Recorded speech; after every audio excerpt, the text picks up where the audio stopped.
اوچه جان، رحمت برای همش، برای تمام زحمتاتان، برای بیدار خوبی هاتان، برای تشویش هاتان و برای بدنتان. رحمت که ای همه سال به دعای شما تانستم که همه سختی ها را پشت سر کنم و به این روزا برسم. رحمت که همه وقت در برم بدین.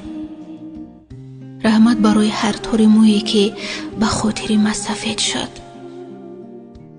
برای هر اشکی که به خاطر ما ریخت، برای هر نفسی که به خاطر ما بود و برای هر دستی که به سوی خدا برای ما برداشته شد.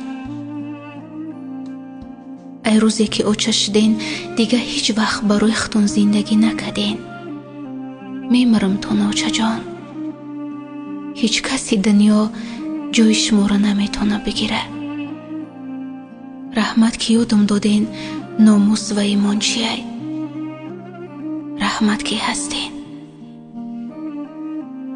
زیاد دوستان میدارم اوچه، زیادی زیاد.